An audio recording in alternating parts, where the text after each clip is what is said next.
Ladies and gentlemen, up next, Bidenomics, bad for America's health.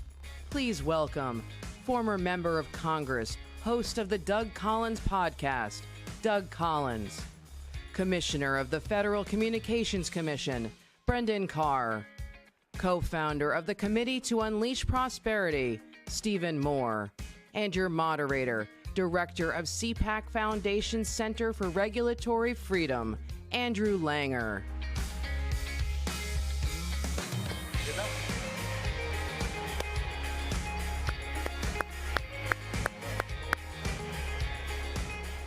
Gentlemen, please. Well, good morning, CPAC. How is everybody doing this morning? You could do better than that. I know it's early, but how are y'all doing? So we are here to talk about Bidenomics and the issue of regulation, and I'm going to tee it off immediately because we've got a limited amount of time. Gentlemen, one of the things we've been talking about at CPAC and with our friends in the movement is something my colleague Wayne Cruz calls the whole of government approach to regulation. The innovative ways in which the Biden administration is going after regulatory issues. For example, normally we know that they want to get price controls on pharmaceuticals. Normally they would go through HHS or the Center for Medicare and Medicaid Services. But Doug, they're doing something really interesting with the National Institutes for Standards and Technology, which, as I understand, they run the atomic clock. Talk about March-In and what that means for the pharmaceutical industry. Well, great. It's great to be here. How many of you are ready to find an end to the Biden administration right here? I think starting right here. Because I don't know about you, but I'm tired of the government approach. And by the way, we as conservatives have got to take our initiative that says it's small government, limited government, and action of the free enterprise system, and also what we believe is actually property. Our thought rights, our property rights, those are kind of things that actually matter in this country. And Andrew, what you just asked was an interesting question, because if you don't understand this, here's a secret for all of you at CPAC. I'll whisper like he does. Biden wants to take over. That's exactly what they want to do. Right. They want to take everything, and from a government approach, when you get into the issue of March-In, and that sounds like they were doing some kind of military thing. This isn't March-In. What this is literally is marching into where they have people who have taken government funds to find new and innovative solutions across the spectrum of products in which that have come to our markets. What they're wanting to do, though, is if you've taken government money, the government wants to come in and then take your patent, take your intellectual property, and then they can do whatever they want to with it.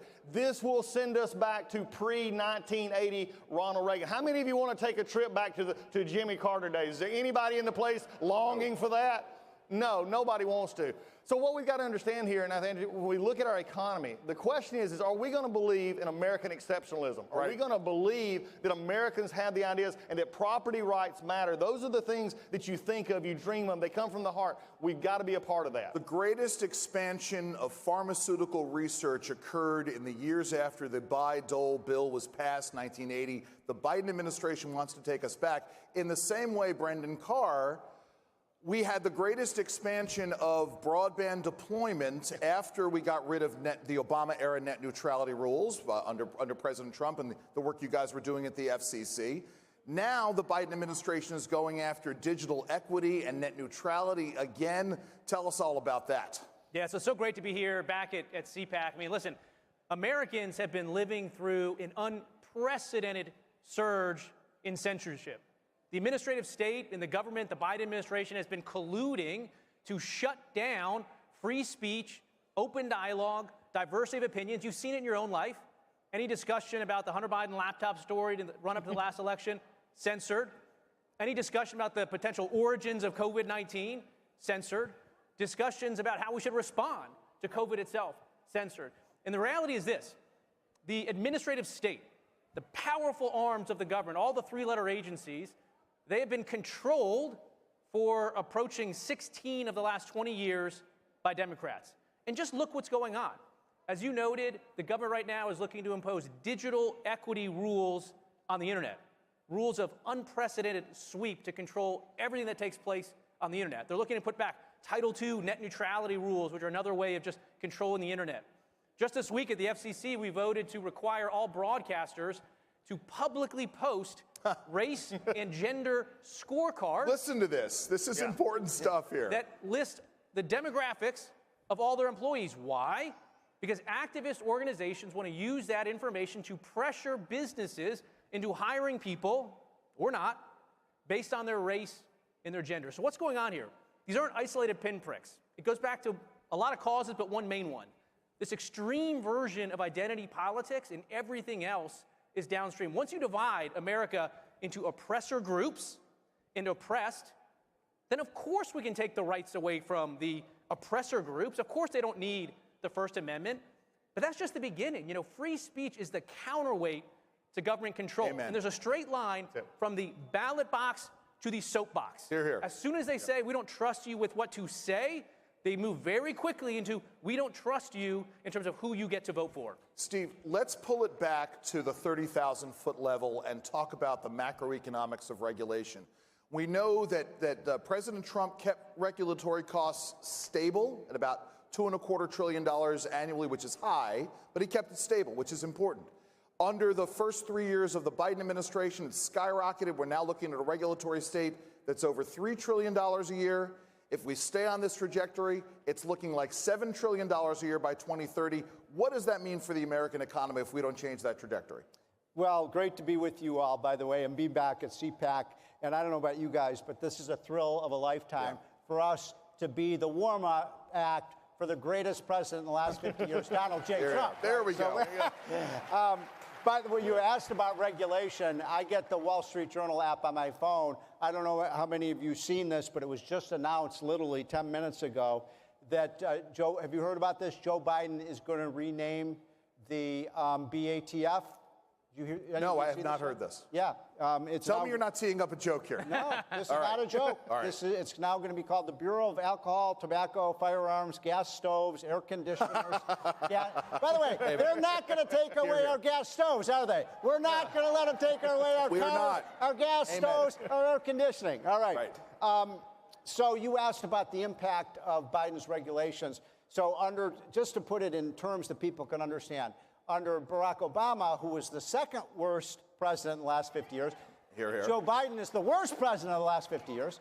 Under Obama, the average family saw their costs rise by $5,000 per family because of regulation. Right. Under Donald Trump, are you ready for this? The average regulatory cost per family fell by $3,000 per family, and under Biden, it's been raised by another $6,000. So regulation is a tax on the American economy. The increase in the inflation rate did not happen by accident. By the way, when Donald J. Trump left office in January of 2021, the inflation rate was 1.6%. Right. In 18 months, I don't know how he did this. In 18 months, Joe Biden took the inflation rate from 1.6 to 9.2%. Do you think this is intentional? Are they trying to screw the economy up? Because if they were trying to, they couldn't do a better job. It's directly related to the regulatory burden that is such an enormous cost to the American economy, and also all of the other policies. When it comes to energy, we have to get back to the Trump policy of drill, baby, drill when it comes to energy and use all our energy resources. Absolutely. Final thing I'll say, and then I'll turn it back to you. Go right ahead. Is that when it comes, I'm embarrassed to say this, literally last week I turned 64. So I am now eligible for Social Security. I'm going to continue to work, but here's the point I want to make. One of the most evil left-wing organizations in America is the AARP. Right. And I want to make sure that we're going to make a pact here today. I want to make sure that nobody joins the AARP. They are responsible for trillions of dollars of taxes, trillions of dollars of higher spending, and by the way, they are bought. The AARP is a functionary of the health insurance companies that are ripping off America. So let's make a pact today. We're not joining the AARP. Here. Amen. I was going to ask you if we should start saying, hey, hey, ho, ho. The AARP has got to go. You beat me to it. Got to go. But while we're on this subject, Doug, let's talk about this issue of consumer choice, the supply of medical care in America, and the regulations that stand in the way of that. Well, Steve just brought up a great point. And the question is, folks out there, I want you to understand, in this room, we're together. In this room, it's easy to talk about conservative thought. But if we don't take these messages that Steve's talked about, Brandon's talked about, that we're talking about here, and you explain it to people who do not watch, they actually get up, I mean, it's a shocker. They get up every day, they feed their families, they go to work, they come home, they do the things that normal Americans do. We've got to understand. So let me break it down for you. Please. The Biden administration, from the open border, which, by the way, I hear a lot of people talk about voting and citizenship and everything. Really what that is, they're opening the border so they can expand government services, folks. Think about this. They're expanding government services for everybody when they're doing this. But then it gets sinister. And I know this issue of March in, this issue of now health care costs, is really where they're wanting to attack the ability for us to be the healthiest country in the world, the most innovative country in the world, where we can actually have health care that matters to people. And they're doing it at your local street level. There's a little evil thing out there, and it's 3 letters called PBM. Yes. Pharmacy Benefit Managers. Thank you. If you understand, if you get it, if you not, look it up. Pharmacy benefit managers are what is strangling your neighborhood pharmacies. They're making costs go up, and they're doing it on government taxpayer dollars and state health benefit plans across this country. Now, they don't like me at all. I don't care, because I'm going to tell the truth. When you are taking businesses and you're causing health care costs to rise, opposed to what they actually say, and you're making businesses go out of business because they want to control everything, then this is where the Biden administration, with their help, they would rather go after, quote, big bad business instead of going after these businesses that are actually taking dollars out of your pocket. Wouldn't you like to have health care that is affordable? Is there anybody in here that would not want that? Right. I think this is what we've got to understand. But this PBM issue, this health care issue, and also if you take away the intellectual property, there's no incentive to do anything. Democrats want you to be dependent on government. They want to control it all. This actually dovetails nicely into this other issue, and it gets back to the March-in issue and the issue of innovation. And Brendan, I want to talk to you, and Steve as well would like to get your thoughts on this.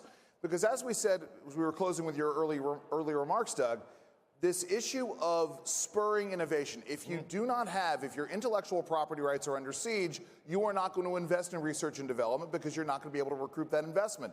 Certainly with regards to the internet and the various ways the Biden administration and the left wants to take over the internet, that certainly happens. Brendan, talk a little bit about that, and then Steve, I want to get your thoughts on this as well. You know, one of the things we talk about this massive expansion of government, the administrative state, and one of the things that's so concerning about that is how we're seeing it being weaponized against people that don't share the same politics as the current administration. There's a lot of examples I could use here, but one is Elon Musk. President Biden stood at the podium inside the White House, adorned with the official seal of the President of the United States, and said that Elon Musk is worth being looked into. This was after, of course, Musk said he wanted to bring free speech back to social media. A reporter said, well, how can you look into him? The president looked down and said, there's a lot of ways.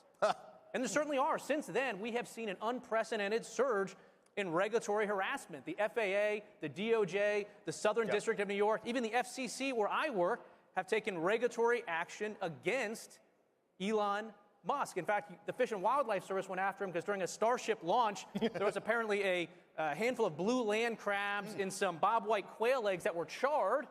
Sounds more like surf and turf to me than a federal case. But now they've launched a complete federal investigation on that. Let me particularize it for everyone. I'm going to come to you, Steve, in a second. What Brendan's saying is absolutely accurate. There are somewhere between 1 million and 1.5 million individual federal regulatory mandates in the Code of Federal Regulations. And what that means is that for any of you, you could be the next Donald Trump. You could be the next Elon Musk.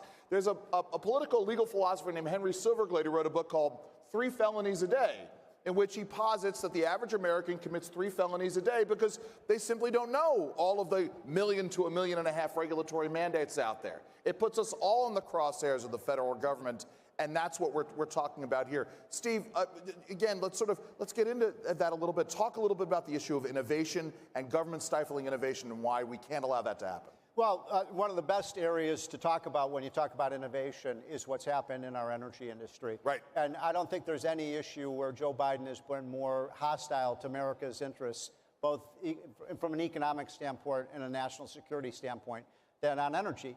I had the privilege of working as an economic advisor, senior economic advisor to Trump in 2016. I remember my first meeting with Trump back in early 2016. The first thing I said to him is, Donald, at that time we called him Donald, now we call him Mr. President. I said, if you go all in on producing American energy, our oil, our gas, our coal, our nuclear power, I told him, I said, you know, we could be energy independent after 4 years of your presidency.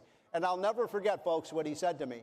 He sort of slammed his fist on the table and said, Steve, I do not want America to be energy independent. I want America to be energy dominant. Hear, hear. And we became the dominant country in the world. And now, hold on. Let me just interrupt you, Steve. And this would have taken care of the Russia-Ukraine problem. By the way, there is no way in hell that we would have Russian troops in Ukraine if Donald J. Trump were still president today. We basically played into the hands of our enemy. And by the way, I'm going to say this loud and clear. Climate change is not a science, it's a religion. Yeah. It's the religion of the left, and we have to fight back against this. Now, here's the thing that's so interesting. Under Trump, we were energy independent. And by the way, not only would you not have seen the troops in Ukraine, there's no way in hell that Iran would have had the money to give to Hamas to fire those rockets in Israel. Right. So here's the thing. When we get Donald J. Trump back in the White House, his top priority to solve so many of these problems is drill, baby, drill. And we're going to continue to do that day after day. The price of energy is going to fall. And by the way, is there a single person in this room who really believes the inflation rate is only 3.5% today? No. I mean, that's the biggest lie they tell you. Grocery prices up 22%. Healthcare costs up 25%. Mortgage payments are up 30%. Joe Biden and his regular estate are bankrupting Americans and putting us under debt. We got to solve that problem. Doug, I know you wanted to jump in. Yeah, what Steve's talked about here is there's just this election cycle in. In just a little while, there's going to be a man on this stage who, when he came to office, for those of us who were in Congress at the time, we would get that Federal Register. Yeah. It became like phone books under the Obama administration. Yes. It was like they were regulating everything. Under Donald Trump, they became like leaflets that you hand out on the side of the street. The regulatory agency became what they should be, and there's a Chevron case before the Supreme Court that actually takes away the ability of the agencies to determine what law is. And this is going to be a very big case, but it's going to put an interesting twist on where we're at, because it's going to require Congress to actually do the job that they're supposed to do. Yeah. So they're going to have, so this fall, we've got to take this into account with the regulatory burden, the regulatory state. The constitutional way, everybody understand that document? The Constitution that also says the Congress is supposed to oversee the executive branch. When they have Donald Trump as president, you have a Congress that is Republican and not Senate. Schumer and the rest of them are gone. Then we can oversee it. But right now, they're unfettered in what they want to do, and this is a problem that we got to solve. Brendan, because I think you're the only lawyer on the panel. Doug, are you a lawyer? I'm sorry. All right. I can recover. I know you don't like to admit that. But Brendan, as someone who practices in the regulatory world like this, are we prepared for a post-Chevron world?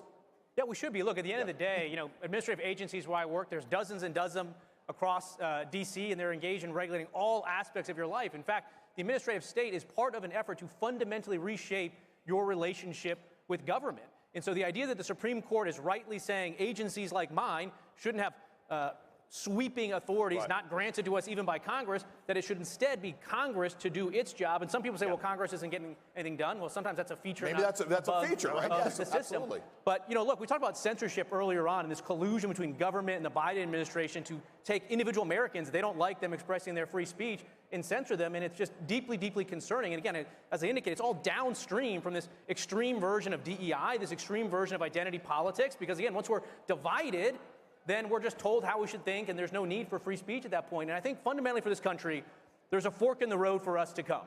On the one hand, are we going to continue to go down this road of extremist identity politics that just wants to divide us into smaller and smaller fractions? Or on the other hand, are we going to go a different route? And frankly, it's a return to what JFK said in the 1960s, which is that what unites us is stronger than what divides us. And that is the fundamental question and path forward for us right now. That's an excellent point. Steve, you know, as someone who helped shape our economic policy, and I'm hoping is going to help shape our economic policy for many, many years to come, you are putting out a daily newsletter that you do from the Committee to Unleash Prosperity. How do you keep tabs on everything? How do these folks keep tabs on everything? Well, thank you for mentioning that. Folks, I'm not selling you anything, because there is no inflation in the price of the Committee to Unleash Prosperity hotline. It is absolutely free. So I want you to all sign up for that. Just go to committee to unleash prosperity.com. That's committee to unleash prosperity.com, and we will send you the hotline every morning for free. Now, I want to make one, because I only have one of the most important things, and please tell the president this when he gets here. I believe the single greatest error that this country has ever made, or at least in any of our lifetimes, and I wonder how many of you would agree with me on this, and tell the president this: never, never, never again should we let the government shut down our schools. Amen. Never Absolutely. again should we let them shut down our businesses. Never again should they shut down our restaurants. Never again should they shut down our churches. Never, never again. This was the most unconstitutional delegation of power ever again. And I guarantee you, if Joe Biden is reelected, they're going to try to do it again. They're going to use climate change to shut down our economy. Never again. Hear, hear. There we go. I know, Doug, it's hard to top that, but I want to get your thoughts. What is the last message you want to leave these fine people with? The first lesson is it's amazing from my home state of Georgia that Jimmy Carter continues to rise in the standings with Obama and Biden. It's pretty amazing here. Yeah. Going from worst to now to third worst. But the main thing I want to do is this, folks, do not assume this election is in the bag. The things we've talked about here are things that are not going to ever hit the front page. And many of us go around saying, you know, Donald Trump's going to win. Joe Biden can't even find his way off stage. He shuffles around. He does everything else. But, folks, if we don't get out and share that message, and we share it in a productive way, and we get people in to vote, and we get people into this message, then we have a chance of losing the very freedoms that make us. And I'm not about to be a part of the generation that says, I'm not going to sit back. I'm going to actually do something. Is there anybody else in this audience that wants to join me and says, Donald Trump, lead us back to where we need to go so that we can then put Biden and the rest of the Democrats back where they belong? Yeah. Brandon, final thoughts. What do these people need to know about what's going on in the tech world? Yeah, fundamentally, we have to return in this country as a cultural matter to this embrace of free speech and diversity of views. I don't normally quote the New York Times in these settings, but actually in 1970, the editor of the New York Times said, diversity of opinion is the lifeblood of democracy. The moment we start insisting that everyone think the same way we do, our democratic way of life is in jeopardy. It's a cultural fight, but also a legal one. We need to reform Section 230, that's table stakes, so that our views are no longer censored on political lines, religious lines, or scientific lines. We need to impose anti-discrimination obligations so that everybody can participate in the digital town square. Ladies and gentlemen, please, check us out, the Center for Regulatory Freedom at CPAC. Give it up for Steve Moore, Brendan Carr, Doug Collins. Thank you all very much. Thank you all. Thank you. Thank you all. Everybody. Well done.